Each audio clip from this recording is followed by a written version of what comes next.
Oh, and Spooked. Spooked is one if you're like want to listen to people's creepy ass ghost stories. Where you're just like, man, I don't really believe in this stuff. But then you listen to me, you're like, oh my God, it's so creepy. Nope. Not interested. Not listening to that. I don't need any of that demonic stuff. You're listening to Barbell Logic, brought to you by Barbell Logic Online Coaching, where each week we take a systematic walk through strength training and the refining power of voluntary hardship.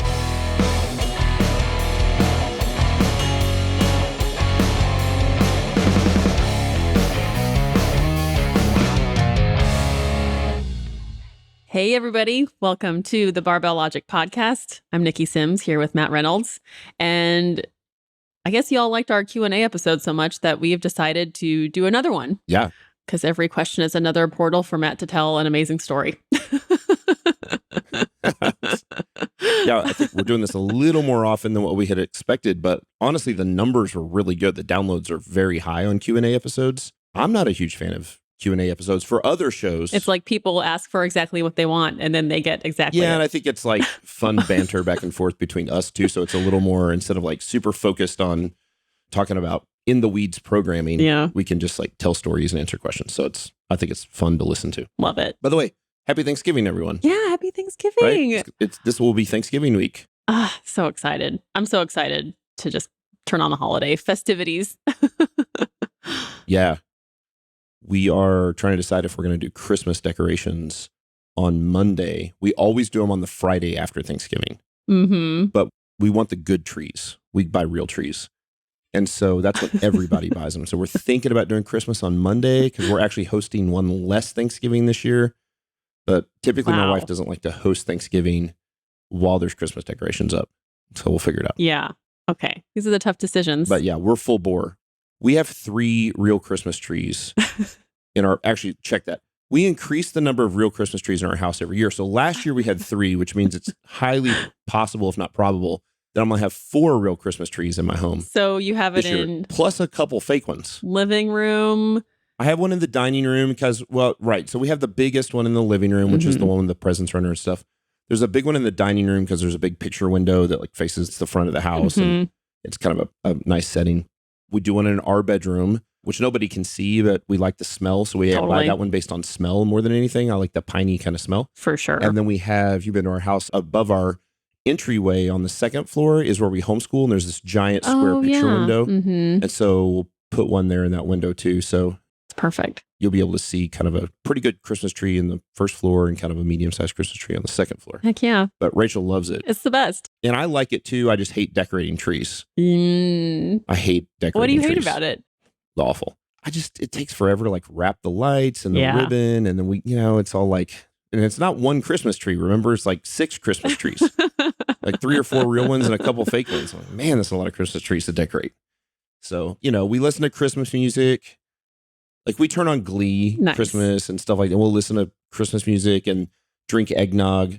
And Kinsley, the other day, she comes up, my youngest, she's like, I love eggnog. But she said, it's really funny. On the box, it says non-alcoholic eggnog. She said, did most people drink eggnog with alcohol in it? You're like, asked. No one who has taste buds does. She didn't know.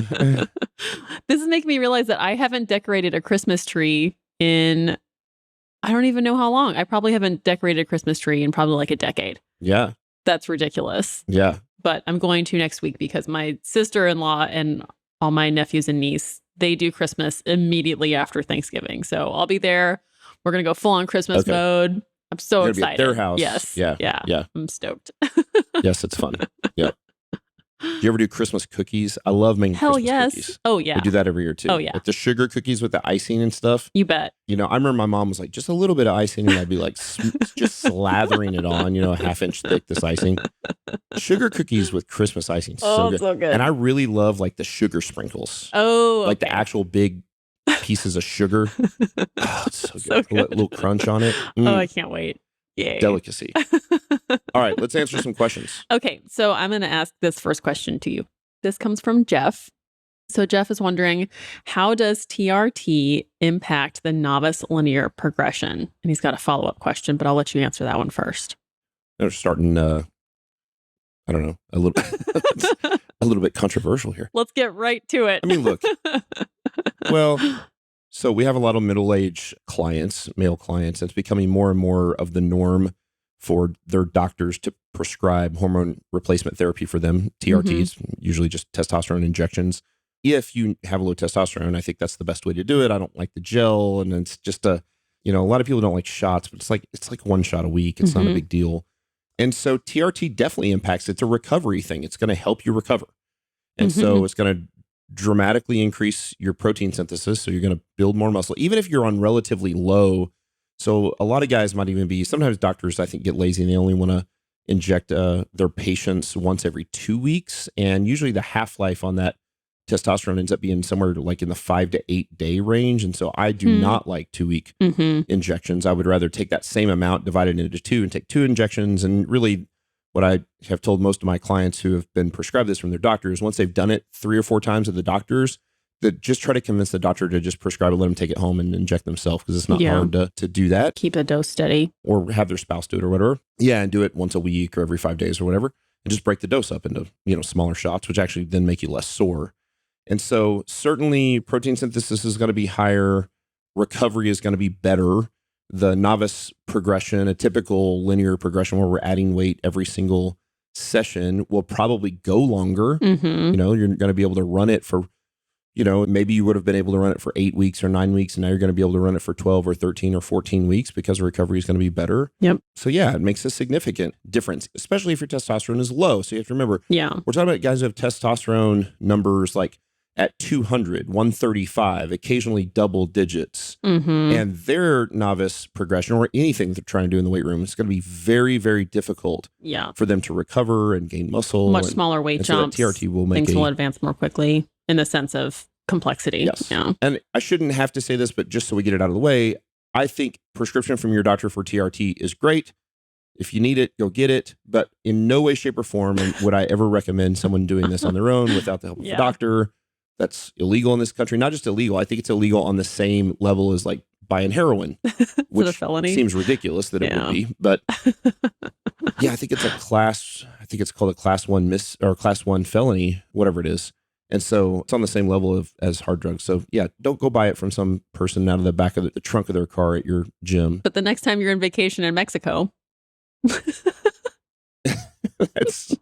That's pretty dirty too down there, man. They make it it's like veterinary grade. It's made for horses. I don't know that you want to. I want the Clydesdale cycle. So TRT helps. That's right. That's right. Those horses are jacked, dude, and very hairy. So you end up growing long hair out your ankles. They started off as ponies. What is this? Like, I'm on the Clydesdale cycle. That's right. So follow-up question. And then he had a follow-up question. Is that right? Yeah. So when a client starts TRT, do you recommend that they go for another linear progression if they are kind of a fairly new intermediate? So they're doing their thing, and now they're like a new version of themselves. If they are a fairly new intermediate, probably not. So one of the things that I think people will find out is when they start TRT, they feel nothing usually for about 3 or 4 weeks. They'll typically actually notice things like libido changes at 2.5, 3 weeks in, but they probably aren't going to notice any difference unless it's just going to be mostly placebo effect as far as performance in the weight room goes. And so when they hit about that week 4, it's go time. And all of a sudden they'll be like, whoa, I feel way better. And so your wife will tell you when you're ready. Weights are easier. And that's right. That's right. So you could, I don't know if there's a right answer to that. Should you start linear progression again? Probably not. If you're doing it right and you're taking typical minimum effective dose changes, so you're an early intermediate, so you're still doing something similar to an LP, but maybe just adding weight, once a week or as opposed to every session.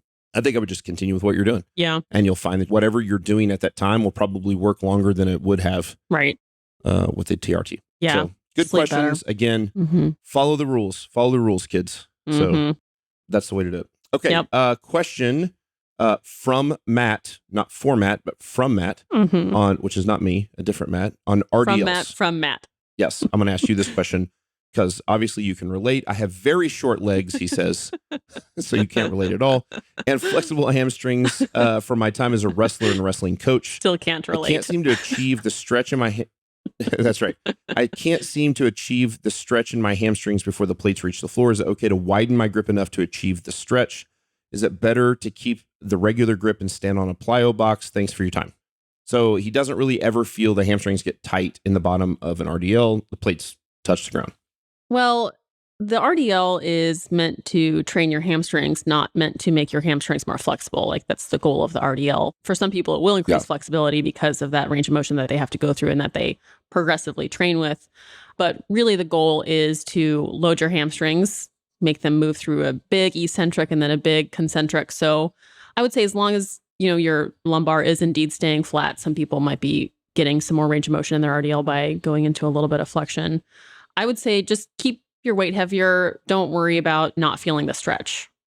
Just keep progressing the weight. And I think it'd be fine to stand on maybe a plate. I wouldn't put you on a plyo box if you wanted to get like a little more nothing more than closure an in your hips. Because if you have short legs and if your torso is really long, it probably takes you a while to actually close your hips as much as someone might if they have long legs and a shorter torso. So you could stand on a plate. Yep. But yeah, I would say don't worry about the flexibility being the thing that you're trying to push. What do you think? Yeah, I mean, I think he says it's interesting. I don't know that I've ever tried this, but it actually makes sense to me that if you actually did the slightly shorter range of motion and you just went down to the floor, then it actually might tighten up some of that. It sounds like he's kind of has some sort of over mobility, right? A little bit. And like he says, he's got uber flexible hamstrings. This guy's been a wrestler. And so it'd be interesting to see if it tightens up a little bit. We see this all the time for people who are kind of underweight and skinny when they start a linear progression, start lifting, they're like uber hypermobile. And then as they put on some muscle, that mobility tightens up a little bit because the muscle, around the joint is the thing that becomes more the limiting factor when it's just sinew there. It's not much. So I think don't overthink it. Again, it's not like a straight leg deadlift is a little bit different, right? Like a straight leg deadlift, you really want to take your hamstrings to the longest. Yeah, you're starting at the like fully stretched position. So on a straight leg deadlift, I might stand on a plyo box or take a little more of a wider grip, a clean grip or something. But I think on a typical RDL, I'm pushing for a little more weight. I want to do a little more weight. And I do want to get a good range of motion, but the range of motion is not the most important thing. So I think I just go down and lightly tap the floor. Yeah. Don't bounce, just a real light tap on the floor. Yeah. It's liable to kind of tighten up that range of motion a little bit. Yeah. I remember I did straight leg deadlifts from a deficit before in my training, and it looked ridiculous. Like when the bar was at the floor, my butt was legit 8 inches above my shoulders. Above your shoulders, yeah. Which I don't know that there's ever a reason to do any deadlift, any sort of pull where your shoulders go below your hips. Right. I don't think so either. Like you'd have to convince me, figure out, I can't see a real functional reason to do that. So funny. Probably not a great idea. Okay. You want to tackle the next one? I'm asking you this one. All right. Here's a question from Larry, and he's wondering, Dr. Matt, what are the effects on weight training and recovery of donating blood or donating plasma? Yeah, it's amazing. They're asking me how to deal with TRT and donating blood. Like I have any clue. What are the effects on weight training from donating blood or plasma? Not great. Not great. You ever given blood? I haven't. Just terrible. Sorry. It's you do not feel good afterwards. The first time I gave blood, actually the only time I've given blood, I've had to give plasma because I'm a super donor at this point with COVID. So I've had all the antibodies, basically like Superman blood in me. But anyway, when I gave blood, the first time I think it was a senior or junior in high school. The blood mobile came to your high school. I was like, sure, I'll do that. It gets me out of class for whatever a while. Totally. And I can remember they put the needle in my forearm, and the blood wasn't coming out real strong. It was kind of dripping, trickling. And so they gave me the little sponge ball to squeeze. And so squeeze this sponge ball over and over again or whatever. Well, at some point, the needle lined up and the floodgates opened and it was just hammering blood. And I, and so I just kept squeezing this foam ball. The next thing I knew, I was like, I don't feel so. And that's all I remember. And then I woke up and I was in the chaise lounge that, they kind of sit you in like the basketball gym. And I woke up and my head was all the way down and my feet were all the way up. And I was like at a 45-degree angle, with my feet up. They were trying to let the blood rush back into my head. And I was like a 17, 18-year-old kid at the time. And I remember thinking like, holy cow, you wake up, you're like high and you can't, you're all woozy and dizzy. And so then they send you into you drink orange juice and crackers or whatever afterwards and try to, get your blood sugar back up a little bit. But I mean, look, blood volume matters, right? Like one of the things to come back to the TRT piece is that TRT increases blood volume, increases red blood cells. And so some people, especially people who are on TRT, sometimes their hematocrit levels, they actually get too high. So they have too much red blood cells. If you have very high red blood cells and your blood gets thick like pudding, that's dangerous. And so they have to give blood to get those hematocrit levels back down to normal. I would guess if you have very high red blood cell count and or thick blood and you gave it, you'd probably feel fine when it was over. You probably wouldn't see a big decrease in performance. But if you are somebody who's like a universal donor and you're giving blood and you just have normal blood volume and now you give a pint of blood and now you have 1 pint less blood in your system, I would not train for 24 hours or so. Like you definitely don't want to go home and train that night with low blood volume. So you don't feel great. You want to take it easy. You're a little woozy. All those things that's again, not a doctor. That's my experience. I would never train on the same day that I donated blood. And I don't know that I would even do it the morning after. Some people respond differently, but it takes a little while to build that blood volume back up in your system. So yeah, totally. So it has a decent effect. Now, long-term, I don't think it has any effect, right? No negative effect. It's just a short-term, 1 to 2 day negative effect with the blood volume down. Yeah. So that's my official position as a doctor. Pretty similar to what I read on Google just before we recorded this. Don't do it on day before you're going to PR. You need that liquid that transports nutrients. That's a terrible idea. Take that into consideration. And it's okay to take 24 hours. Yeah. All right. Question from William. It says on RDLs/box squats and midfoot balance. Both the RDL and the box squat emphasize the hip as compared to the deadlift, the normal deadlift and the squat. Do you recommend lifters maintain midfoot balance for these two lifts or prioritize shoving the hips back with some potential weight shift back to the heels? This is an interesting question. Yeah. How strongly do you feel about this? I feel like in the RDLs, a little weight shift back into the heels is good.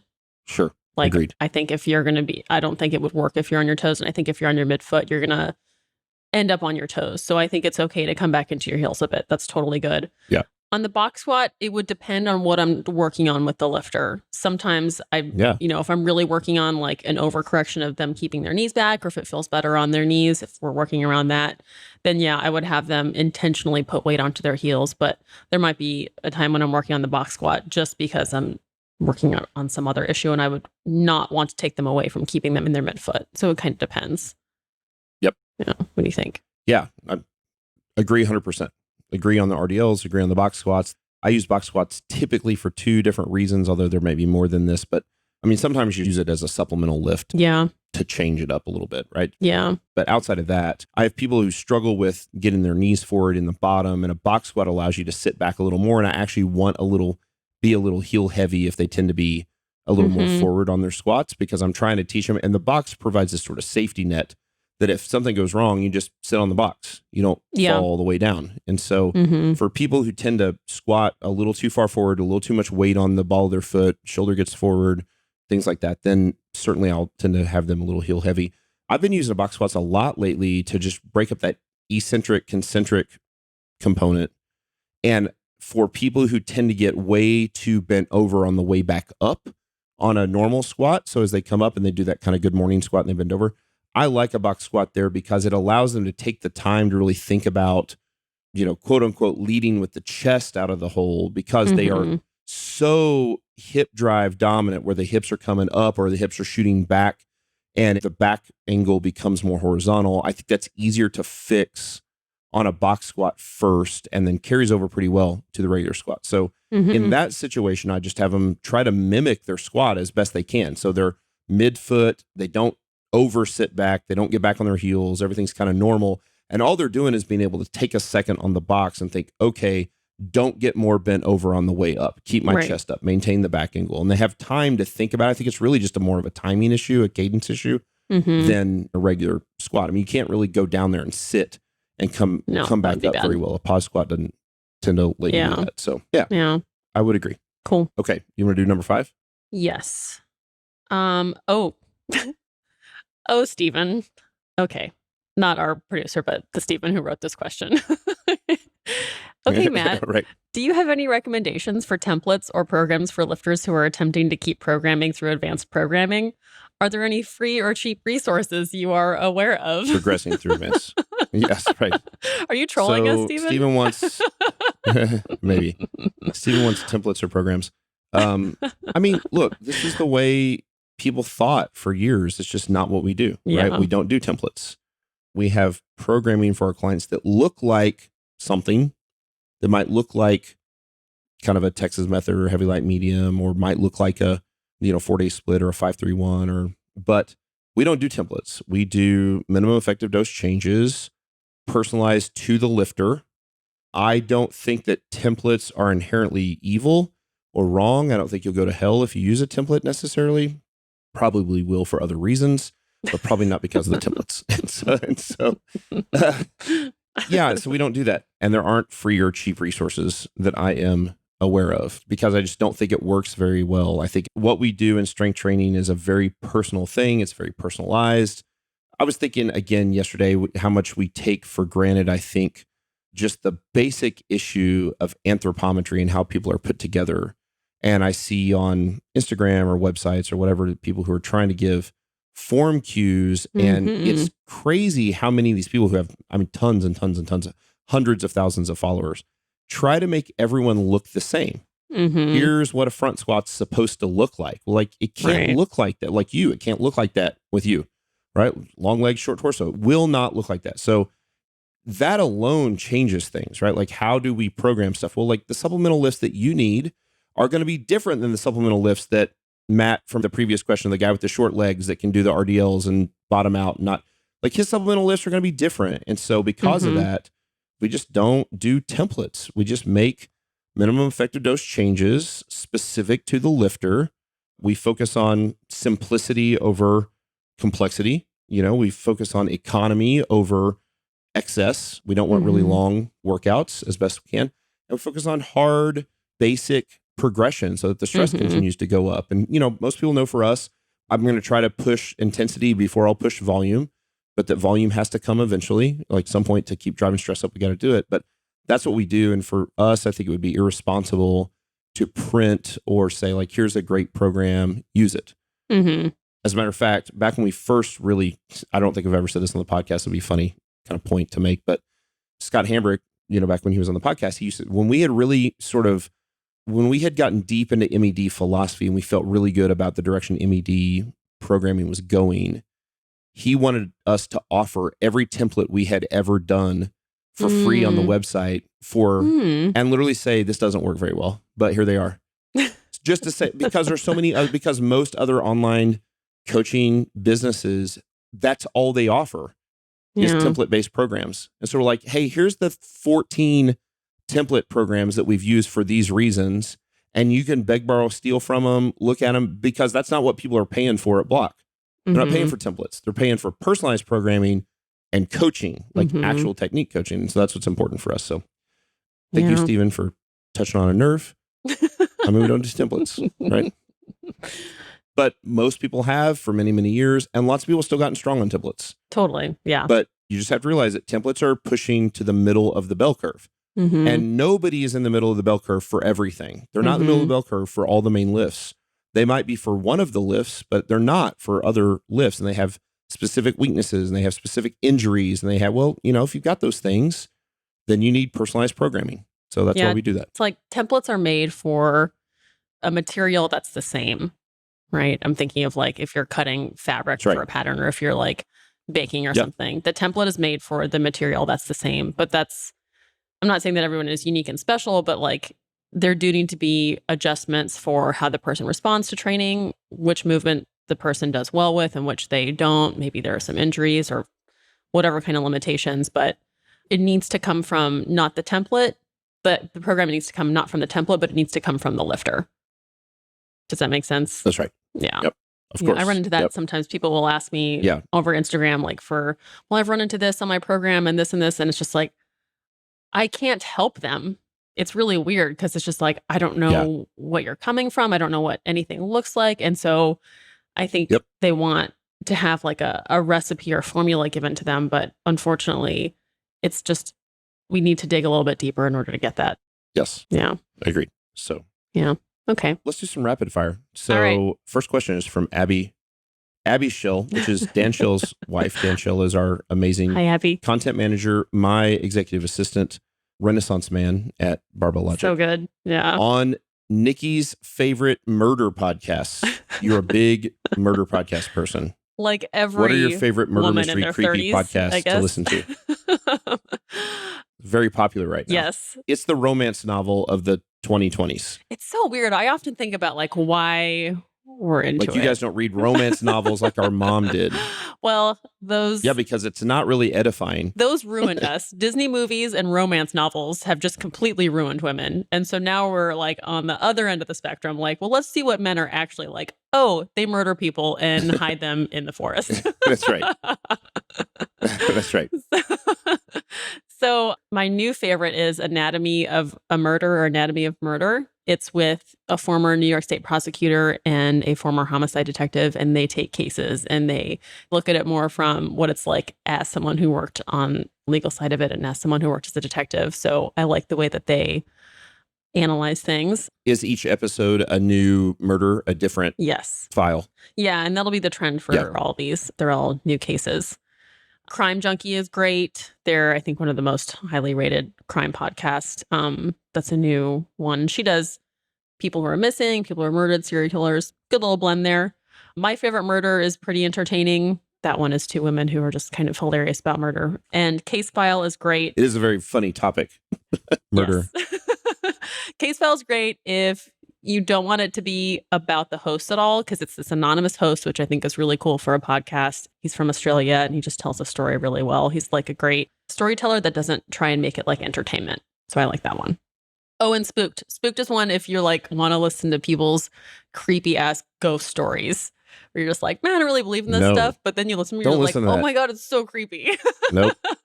Not interested. Not listening to that. I don't need any of that demonic stuff. It's very entertaining. Yeah, it's What about the series? So, obviously one of the things that started, I think, was the original Serial series, right? Which is not quite the same thing, but like that was the first sort of like, and that was a season, right? Where it was an entire, it was like whatever, 12 episodes or something about Adnan Syed, right? Yeah. And it was great. I mean, most of these are highly produced. And so the original Dr. Death season 1 was fantastic, right? So good. You liked it? Yes. Big fan. Amazing. That one, yeah, the season on now is also really good. Okay. Yeah, I saw that you posted the other day about, we haven't started listening to it yet, but so Dr. Death is great. Dirty what John. Was the Dirty John? Yes. Dirty John was great. That one's another one that you just want to keep listening to. Shittown was one of my favorites ever.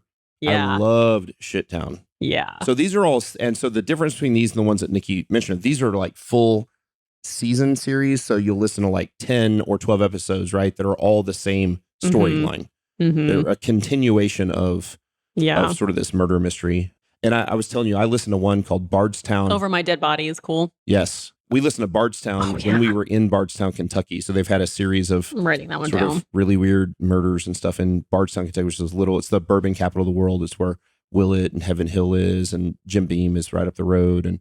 And so lots of stuff there. And yeah, really interesting. I won't give any, but it was really interesting too. So yeah, those are fun. I'm going to download that. I always listen to podcasts when I'm making breakfast. I don't want to get scared though.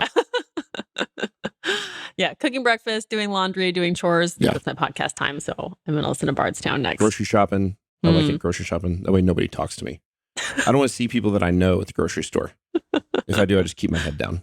Don't make eye contact. And I'm like, oh, sorry, I can't hear you. And I point at my earphones. I'm like, ooh, earphones. Oh, sorry. and I can't take them Good out. to see you. And I just can't take them out. Sorry. Yeah. I just wave at them like, good seeing you. Oh, to be a celebrity. Yeah, that's right. Okay. Here's a question for you. Next one. This is coming from Robert. Is there any benefit to wearing a mouth guard, either for keeping the airway open or preventing strain on the neck? I don't necessarily think for either of those reasons. I think if you grind your teeth, you should wear a mouth guard. Yeah, for sure. I've never worn a mouth guard. I don't grind my teeth when I lift. My brother did start grinding his teeth. He had actually a weird story from my brother. You guys have heard from him before on the Principal series. He was deadlifting. This is 15, 20 years ago. He was deadlifting like 630 or 635 at a meet. And he had a toothache or tooth abscess or something the week before the meet, and still had it at the meet, and wasn't using a mouth guard yet, and was grinding his teeth real bad. And at the top of the deadlift, he grinded his teeth so bad and it hurt so bad he started to pass out from the pain Oh my gosh. from the abscessed tooth. Ugh. So he wears mouth guards, and I know we have a handful of our lifters certainly that wear mouth guards. So if you grind your teeth, you definitely should. For sure. Your neck, I mean, part of the deal is this is easier said than done, but your neck and face when you lift, and really when you play all sports, should not be tight. It should actually be kind of loose. I mean, you think about, unless you're doing some sort of neck exercise, which we don't really do much. I mean, the barbell is sort of always kind of below or not on your neck. And so your head isn't really loaded. We don't bridge with our head or neck on a bench press, ideally. Yeah. So, I want a loose neck. I remember reading Charlie Francis was the best sprinting coach of all time from Canada. And he said the same thing, like these guys that are the best sprinters in the world, the Usain Bolt type. If you look at Usain Bolt, his body is like a locomotive train. It's just like, whoop, whoop, whoop, whoop. But his face and his neck are kind of relaxed. He's smiling. So when you're tight and you clench your teeth and your cheeks, you can kind of see like the muscles in your cheeks. That's not really, you don't want to carry the tightness there. And so I would tell you that you're probably doing the Valsalva a little bit wrong, clenching that jaw. Yeah. That can be a problem for sure. Interesting. But some people just grind their teeth. So if you grind your teeth, you need to wear a mouth guard. Totally wear a mouth guard. So yeah, good question. I don't think we've ever answered that one. There's a guy that I go to jujitsu with who's this older gentleman. He's got short gray hair and he wears a mouth guard that has like pointy Klingon teeth on it. It's so good. Get one like that. Yes. Oh, okay. Yeah, those are really weird when they have weird mouth guards that look funny. Okay, question from Scott on dips. I'm interested to hear your answer here. Oh, good. Considering the basic exercise criteria, most muscle mass used, most weight, greatest effective range of motion, why is the bench press better than the dip? They said you can incrementally load a dip belt if needed. So is a bench press better than a dip, or is a dip? Okay, I have a lot of things that I want to say. All right. You're still going to run. I'll go get a drink. Yeah. Just kidding. You can go get a refill. You're still going to run into how much weight you can get onto you. Like you can still load up a whole bunch of weight, but there are people who bench over 400 pounds. And so getting yourself with, 300 or whatever, up to however many pounds on your belt, between your legs, onto the apparatus is an issue. And you're still going to be limited by how much weight you can get on there. It is a full big range of motion. But one thing to really think about is on the dip, all of the weight, like your body is now the external object, right? And the base of the kinetic chain is where your hands are on the dip bars. So super small point of contact there. And there is so much to keep in balance. You have to keep your body in the right spot to move up and down.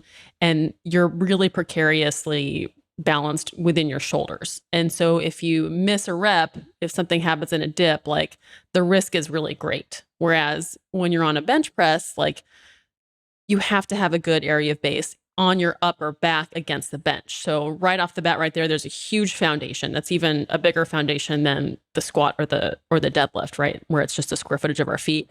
Now we have a lot of square footage on the bench press, and the weight, instead of us having to maneuver this movable object that's like all gooey like our bodies are, now you have a rigid barbell. It's evenly balanced from side to side. And if you miss a rep, it's not like the weight is going to fall through your shoulders and tear your shoulders out like it would on a dip. Yep. It's going to get stopped by the safety pins. So it's safer. It's more rigid structurally in terms of the actual weight versus our bodies. You have a bigger area of base. And I still would argue that you can load it incrementally better and with more weight because your body weight's going to change too. So you might be a little all over the place. Even though you have a certain amount of weight that you put on your dip belt, you still have your body weight, which is going to be a little bit different. Sure. Okay. Yeah. I mean, I agree with all that. I think that, one of the things that we've kind of rethought over the last 6 months is the 3 exercise criteria. I think there's more, right? And Noah Hayden wrote an article for us that came out last week on rethinking the exercise criteria and programming criteria. We talked about this in the podcast a couple weeks ago. Noah's article and the second episode of the Barbell Health series really have got me thinking about things like that. And one of the exercise criteria is that it needs to be safe. And a bench press is safer than a dip. That's just all there is to it. Yeah. It's safer than a dip. A dip will drive the head of the humerus into the shoulder joint. Now, I want to be clear. I like dips. Lots of my clients do dips. Most of my clients do dips. If it doesn't hurt their shoulder, it doesn't hurt their elbows, they're going to do dips. I really like, and I do like being able to utilize body weight movements. I think it's good to have control of your body. I like push-ups, chins, pull-ups, dips. I like all that stuff. Glute ham raises. I like stuff where you use your body, but not as a primary movement, right? And so certainly, I don't think anyone would argue that a bench press is inherently safer than a dip. So that's one. Two, I would actually question whether a dip... Well, you wouldn't argue that a bench press is safer than a bench press is clearly safer. I don't think anybody argue against that. Yeah. I may have said that wrong, but yes, a bench press is clearly safer than a dip. I don't think people would argue that much if both are performed correctly. I would argue, I don't believe a dip is a greater range of motion. If you look at the vertical movement of the plates or weight that's hanging off your dip belt, compared to how much the barbell moves on a bench press, I think it almost always the barbell is going to move significantly more distance. And so I don't think it's a tremendous range of motion. It's a good range of motion. It's it feels like it's a big range of motion, but I don't think it is as much. I think that to do it right, we've got videos on this on YouTube. You've got to get your shoulder joint slightly below the elbow. There's kind of a breaking parallel piece. Your humerus has to break parallel like you do on a squat. But it's, a lot of people can't do it. So then that's the other thing, is that one of our other exercise criteria is that it has to be structurally sustainable, not cause debilitating pain. There's a huge percentage of the population that can't do it. It hurts their shoulders, it hurts their elbows. And most people can bench press. Not everybody, but more people can bench press than they can dip. So I think the dip is, I want to be clear that I'm not just crapping on the dip. I think the dip is a perfectly good accessory movement, but I don't think it can replace the bench press from a overarching strength movement. Yeah. I think it's still better. I think there are some things that you could theoretically argue outside of the 4 basic lifts that we have. We've talked about this some. I've talked about this with CJ. Like maybe a slight deficit deadlift is actually better than a normal deadlift. Like you could actually use all the criteria we have, and maybe a little bit of a deficit is better. Like that would be, we could kind of argue through that. But I don't think you could argue that a dip could potentially be better than a bench press. Yeah.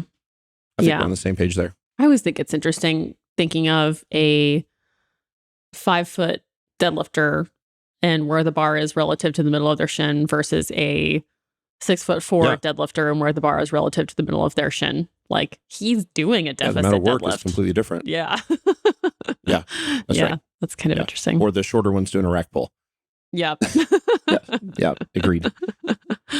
Well, I mean, squat's the same way. It's interesting to see. Yeah. We were talking about, we have a bunch of us that are kind of testing out the Rep 1 device right now, which measures bar velocity, acceleration, distance. And one thing we haven't done yet, but I thought would be fun, is to compare total work. Ooh, that'd be really cool. So like we could do 315 bench press for reps, the guys that all have it. And maybe one guy does it for 12 reps and another guy only does it for 8. But when you calculate the work that the guy that did it for 8, if his range of motion is, significantly longer, if it's 4 inches longer, then he actually maybe did more work. He had to move the 315 more total distance. Mm-hmm. And so, those are other things that we just don't hardly think about. And it's hard to measure. And that's having a measuring tool like that is not very easy. There's a day coming probably when we all have 3D cameras on our phone, and we'll probably be able to utilize that as a good tool. But right now we don't have it. So yeah. Question from Ricky on 4-day split. I'm going to ask you this one. Okay. You're going to ask me. Yeah. Okay. Do it. I know you talked more than I did on the last question, but it was still technically my question. Sorry. Just kidding. Got it. Okay, Ricky. This is on programming. What is your preference for doing lower than upper body exercises or lower than upper body exercises when you're doing a 4-day split? Does it matter based on which days you do it? I think he said the same thing both times. Yeah. So he's saying, do we do lower first and then upper?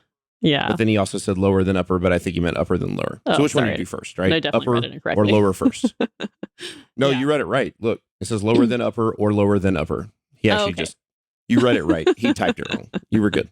Thanks, Ricky. And then the question of like, is the best split like a Monday, Tuesday, Thursday, Friday versus a Monday, Wednesday, Friday, Saturday? I think both of those are fantastic. I like both. I like both those.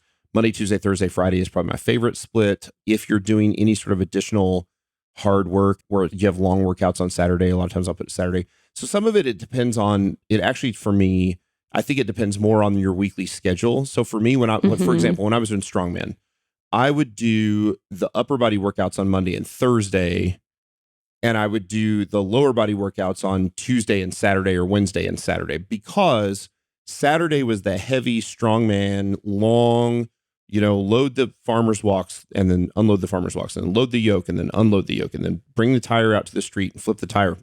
And I just didn't want to do a 3.5 hour workout on a Thursday evening. That just wasn't what I wanted to do. So some of it just depends on how much time you have. And so there is this sort of optimal, what's the best way to do it? If I had to choose, I still think I would do upper first, because I think the upper body workouts tax the body systemically significantly less than the lower body. So I like going upper body, which mostly just works the upper body, but you don't feel like a giant systemic stress.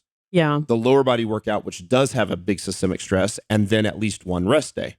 And then doing the same thing. But I also think it's negligible if somebody wants to do their lower body workouts first, lower than upper, then lower than upper. I think it's fine too. I've had other people that like to have an easy workout on the weekend, and they want an upper body kind of bro out workout on a Saturday or on a Friday afternoon. And if that's the case, it's perfectly fine too. So to me, it's more personal preference with the way the week lines up than what is actually optimal. Yeah. But I think if I had to lean, I'd probably say upper body first, but I don't think it matters that much. I tend to think that too. And then if their squat tends to give them elbow problems, definitely make them do their upper body before they squat. Yep. But yeah, I'm totally on the same page. Yeah, you rarely see upper body things exacerbate problems that then affect the lower body lifts, but you frequently see it the other way around, typically with the elbows. So yeah, absolutely. Yeah. Okay. Now I'm asking you, right? Yes. I ask you this next one? Okay. Yeah. From Jonathan. Jonathan is a word that I don't know how to spell, because there's multiple spellings of the name Jonathan. And I never know how to spell that one correctly. Sully is... Where are the O's and where are the A's? Sully is Jonathon. Jonathan. Yeah. Yeah. ONAN. It's Yeah. Freaks me I'm out. with you. Okay. Question from Jonathan on expectations with lifting and losing weight. He says, "Heyo." First, that's the first thing he said. Heyo. I am curious what other people have experienced when trying to lose weight. That's a very broad question. Some experience eating disorders, Jonathan. How did your lifts respond? Did they just plateau or drop off significantly? Well, heyo, Jonathan. It is very different across the board, and it has a lot to do with how much weight you have to lose at first, and then how aggressively you're going after it. So if someone is quite lean already and they're just trying to make all their abs pop, their lifts probably change more quickly than someone who has a lot of reserves to lose, right? Because what you're doing there is you are taking away your padding for your recovery. So if you are eating less and you have less on your body to fuel your lifts, then you're going to feel the impact much sooner. But if you have a lot left over, if you're trying to lose a whole lot of body fat, you're probably not going to feel it right away. And the way they respond typically is, I think the squat gets impacted because as your waist goes down, there's just less of you between your hips and the barbell. And I think you just start to feel more when you feel really good on a squat, you just feel like a unit. And then when you're skinnier, you just feel like a collection of vertebrae and you're just oh God. So there's just less intra-abdominal pressure when your waist gets a little bit smaller. There's less of you. And it's really difficult to do, especially the leaner you get, it's difficult to do higher rep sets. You really have to spend a lot more time in sets of 2, sets of 3, but you still need to get your volume in. And so, yeah, it depends on, like I said, what you're going into and how aggressive you are. If you're really aggressive with it, your days in the gym are not going to be very fun right away. Yep. You're going to miss a lot of lifts. Yeah, I think advancement plays a lot of that too. So I think someone who is really overweight, who's starting a linear progression, can actually make really good progress on a linear progression, even if they're aggressively losing weight. Yeah. I'm talking about somebody who's really obese. Somebody comes in who's over 300 pounds or whatever, and I think they could come in and do linear progression and still do okay, because so much of that is they're still going to be able to build muscle. They've got the energy reserves with the extra fat and the neurological efficiency that's being developed in that initial 8 weeks or whatever is also going to continue to develop. Whereas if you're a fairly advanced lifter, if you are, not super overweight already and you're just trying to get really lean, like you said, I think, you should get ready for a massive drop. And I think the key there is you've got to learn how to not chase numbers in that situation. I mean, you just have to do the best you can to maintain strength as well as you can. And that's one of those times where I think when I'm trying to lose weight and I'm doing multiple sets of 5, it's just too hard. Mm-hmm. I would rather do a top set of 1, 2, or 3 reps to try to maintain my strength, and then do drop sets that aren't awful. I can do sets of 5 that just aren't super heavy, but I still get really good work in, and the tonnage is good, and the volume's good. But I just don't feel like it's just, it's too tough to constantly chase, 3 sets of 5 or something, add a little weight each time. Like, man, that's hard if you're pretty advanced and you don't have a ton to lose. So yeah. And you are going to be losing muscle. Certainly. Like, yeah. If you're losing weight, you're probably losing some muscle too. So you're definitely losing muscle. Go into that. If you're gaining weight, you're definitely gaining fat too. Yep. I mean, that's the deal. What we're trying to do is skew. Obviously, when we're losing weight, we're trying to skew so that most of the weight we lose is fat, but you're losing lean tissue. You have to be. It's not possible not to. Yeah. And if you're gaining weight, it's the same thing. You are gaining muscle and fat. You have to be.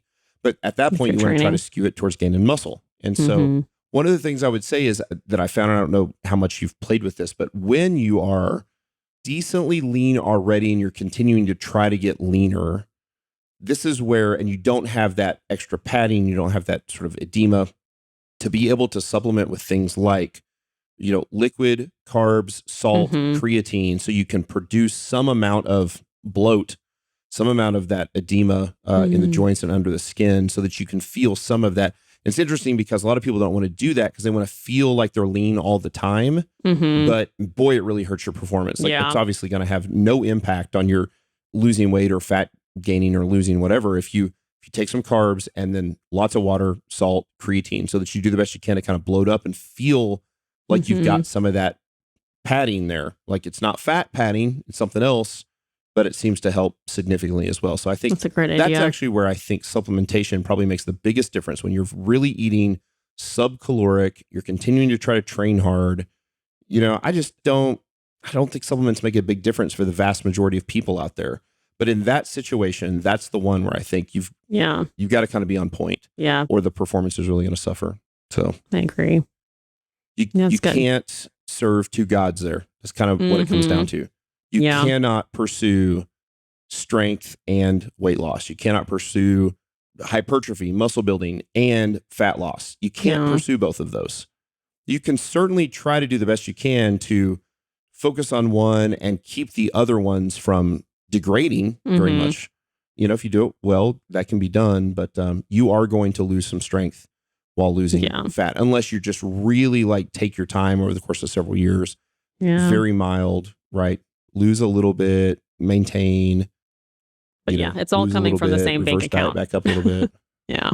That's right. Yeah. That's right. It's just nature of the beast. I think that's it. Yeah. Another Q&A episode, right? Awesome. Thank you for your questions. Yeah, thanks, everybody. What is the new address to send questions to? So send your questions to podcast? Yeah, podcast at barbell dash or hyphen. Someone yelled at me for saying hyphen. Yeah. Same. barbell-logic.com. Barbell-logic. Yeah. Barbell-logic. Crap. Podcast at barbell-logic.com. You can send your questions. Niki and I will do these a little more often because it seems like you guys like them and we can, again, banter back and forth. So send your questions. They're always fun to answer and allows you to get your actual question answered on the podcast. Sure. And happy Thanksgiving. If you make Christmas cookies, please take a picture and tag us because I want to see all your cookies. And Thanksgiving pies. Those pumpkin pies, which Hambrick hates, and the pecan pies, which Hambrick loves. I'm thinking about smoking a pecan pie. What do you think? I'm thinking about doing a pumpkin pie too, like a smoked pecan pie and or a smoked pumpkin pie as well. That instantly makes me want to smoke old fashioned. Cool smoke, like a fruitwood smoke. Sounds delicious. Doesn't that sound delicious? As long as you pie. Have you seen? I think for sure you need to put some fresh whipped cream on top of that. Yes, because you're of course. Okay, non-smoked whipped cream, obviously. Non-smoked whipped cream. Oh no, we don't eat pie in the Midwest without homemade whipped cream on it. That's a non-negotiable. I wonder how whipped cream would do. You people that have listened to me for a while, you know my whipped topping rule. Throw that whipped topping in the trash. We don't buy whipped toppings. We make whipped cream. How do you think whipped cream would do with bitters in it for flavor? Good. Delicious. I kind of want to try that with those black walnut bitters. Ooh, God, that could be good. That would be really good. Black walnut bitters would be great. And it would be neat would be if really good. you have the celery bitters. You should do something weird with whipped cream celery bitters. I would love to hear what you come up with that. Oof. That could be neat. I'm not a big, if it's a cocktail, I don't like milk, like cream or egg whites in my cocktail. Right. But I don't like a creamy, frothy cocktail at all. Put it but on some food. I could potentially use it in a food. Yeah. Yeah, on a food item, I could do that probably. Trying to think what would work with that. Have you seen the Chef's Table barbecue with, what's his name? Hattie, what's the I haven't, because I've only watched the first one. Everything. Dang it. Why am I forgetting? That's the second episode on the barbecue one, right? Correct. Okay. No, yes. I haven't watched that one yet. Lennox Hasty. There we go. Okay. So the episode 2 of Chef's Table Barbecue is this guy, Lennox Hasty, and he has a restaurant in Australia. I think he's English, and he went and heard about this restaurant in kind of the Basque country, which I think is Spain, where this guy, it was kind of a foodie place that nobody really, it was in the middle of nowhere, and this guy grilled everything. This old guy grilled everything. And Lennox had worked at Michelin-starred restaurants his whole life. And he went and he was like, it was the most amazing food I've ever had in my life. The guy literally, he had no electricity. He had no, stove or gas or anything, no refrigeration. He just smoked all the food or barbecued all the food, fired all the, used fire to cook everything. And so Lennox gets a job there. And the guy says, when he hires him, he says, I want you to understand, like, I don't care anything about Michelin stars. That's not the goal. And Lennox was like, it deflated him because he's like, that's all he brought to the table was he worked all of these Michelin star restaurants. And so they go in and they start working together. And Lennox only speaks English, doesn't speak Spanish. And this other guy only spoke Spanish. Like, oh my God. Spaniard Spanish. And so they just worked together literally every day for a long time. And they developed this incredible rapport.